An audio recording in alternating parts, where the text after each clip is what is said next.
Hello again, year 3-4. So this is for Tuesday the 5th of April. I just wanted to show you how to turn your kind of story map into a kind of a storyboard now, so that then you can turn that into a play script. It's all really good ideas, this, because it just helps your brain to kind of imagine the scene and to sort of develop it.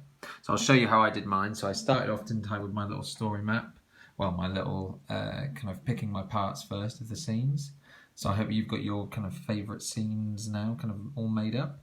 And then you kind of take your story map and you start moving it into your story board. So I've kind of made a giant one here on this big whiteboard.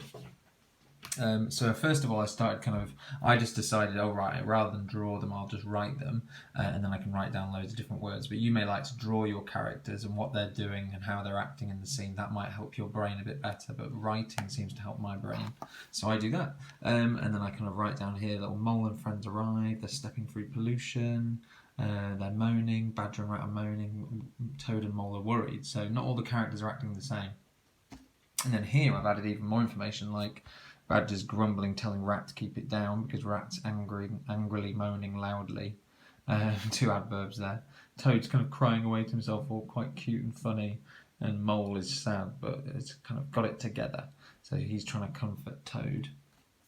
And then when they get to the site, Rat starts losing it, remember? Like, so he starts shouting there, didn't he? Do you know what you've done? And so I've put that here, look what you've done, my riverbank. So Rat flies off the handle. And you might want to use like cool little metaphors like that. Badger holds him back, and then you've got the site boss saying, I'm sorry, I need the job. And here I've added kind of extra information, which is kind of the last thing you can do. He's cowering and hiding behind his hands. So I just wanted to add that into my play scene to make sure that whoever was acting out that part, they were making sure to do that. And I've drawn a picture just to help myself.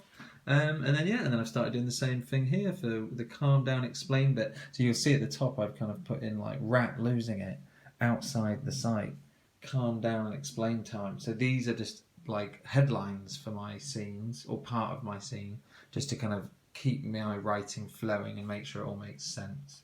And so I know exactly what's going on. It just helps my brain to sort of plan everything out. Like here I've added in a pair of hands, if you can call them that, saying please forgive me. The site boss is kind of putting his hands together, apologising, because I want him to do that in that part of the scene before it moves on to scene 4. And then the dramatic scene change. Have a little think about, is there a joke? Is there a sort of kind of dun dun dun moment that can sort of lead into the next scene? In like the theatre where the lights suddenly go completely dark, pitch black, and then a new scene starts up. Sometimes the scene's changed, and sometimes just the manner or the activity or the tone has changed of the scene.